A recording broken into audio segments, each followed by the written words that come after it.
Alors la mode, je crois que j'ai dû toujours aimer parce que j'étais fascinée par les personnes qui étaient autour de moi. À commencer par ma maman, qui était une personne d'une grande élégance, toujours très bien habillée, sentant bon, beau sac, jolies lunettes, impeccable. Et j'avais une autre amie, sa mère était mannequin. Et quand on était petite, on allait donc jouer dans l'armoire de sa maman. C'était vraiment l'armoire d'une Barbie en fait. Il devait y avoir des robes de soirée, des boas, des chaussures étincelantes, des choses juste fascinantes pour une gamine. Je m'appelle Nena Warret. Je suis née en Espagne.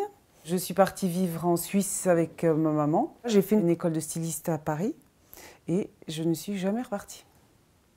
Au départ, je suis partie sur l'idée de trouver des matériaux anciens que je récupérais partout où j'allais, dans les vides-greniers, les Emmaüs, etc. Et j'assemblais tout ça. Tout était pièce unique. C'était comme un espèce de grand mouvement de recherche de matière, de forme, de genre. Comme si les sacs de Nena, ça avait été plein de Nena, quoi. Plein de femmes finalement. Et un jour, je ne sais pas pourquoi, ça m'est arrivé de vouloir me concentrer et de faire une ligne pure et simple. Donc je me suis mise à travailler une seule matière. Et là, j'ai fait une collection de 15 sacs, qui est une collection un peu plus classique, sans que ce soit vraiment classique. Le sac de dame, ça reste dans l'esprit vintage, parce que ce sont des sacs pas futuristes, c'est-à-dire que c'est des formes qu'on a déjà vues, mais que je réinterprète. Par exemple, il y avait le sac Hermès, qui fascine toujours, parce que ça représente la classe, ça représente une certaine élégance, une tradition, mais le côté pur Hermès ne me correspondait pas, parce que c'est un autre monde, c'est pas le mien. Donc j'ai fait mon Birkin. Et puis après, je me suis inspirée du cabas des vieilles dames dans les années 50, 60, la vraie vieille dame avec son foulard qui allait faire ses courses avec les poireaux qui dépassent et la baguette. Sauf que moi je le fais version moderne. Il est en cuir avec des belles matières et il est réactualisé.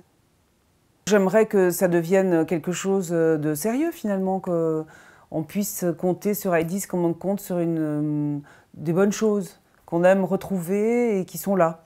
Un rendez-vous, donc l'idée, ça serait éventuellement dans le temps d'avoir un endroit, une boutique comme une maison finalement, ou une boutique à l'ancienne, où on rentre, où on vous écoute, on peut savoir que vous voulez un sac peut-être un petit peu plus grand, ou comme ci ou comme ça, et que ça c'est possible à faire.